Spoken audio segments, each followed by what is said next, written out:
আদিত্য সুদীপার সম্মান রক্ষার্থে গায়ত্রী চৌধুরীকে বাধা দেয় যখন সে সুদীপার ওপর হাত তুলতে যায়। অনুরাগের ছোঁয়া ধারাবাহিকের আসন্ন পর্বগুলিতে এমনই ঘটনা ঘটতে চলেছে। সুদীপার জন্মদিনের আমন্ত্রণ পেয়ে আদিত্য স্থির করে যে সে সেখানে যাবে। হিমাদ্রি বাবুর দিকে চেয়ে সে আমন্ত্রণ রক্ষা করতে তাদের বাড়িতে যাওয়ার সিদ্ধান্ত নেয়। ফলস্বরূপ আদিত্য অফিস থেকে বেরিয়ে সুদীপাদের বাড়ির উদ্দেশ্যে রওনা হয়। এদিকে সুন্দর ও তার গুন্ডারা জানতে পারে যে আজ সুদীপার জন্মদিন। এই খবর পেয়ে সুন্দর একটি জঘন্য পরিকল্পনা করে। সে আজই সুদীপাকে জোর করে বিয়ে করবে। যে কোনো মূল্যে সে সুদীপাকে নিজের করে নিতে চায়।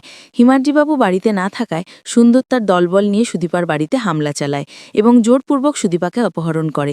সুদীপার পিসি তাকে বাঁচাতে পিছন পিছন দৌড়ায়, কিন্তু কোনো ফল হয় না। আদিত্য সেখানে পৌঁছলে বাড়ির এই করুণ অবস্থা দেখে হতভাগ হয়ে যায়। সে সুদীপার পিসির কাছে জানতে চায় কি ঘটেছে।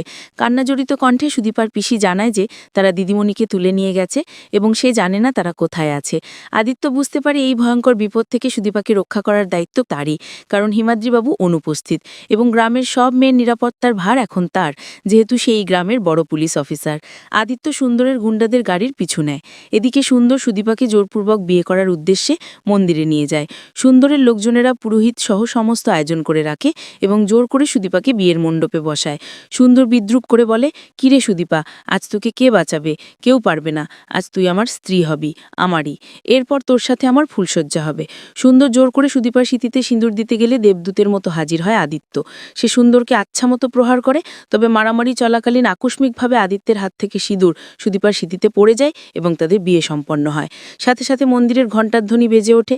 হিমাদ্রিবাবু এবং গ্রামবাসীরা সেখানে উপস্থিত হয়ে এই ঘটনা দেখে হতবাক হয়ে যায়।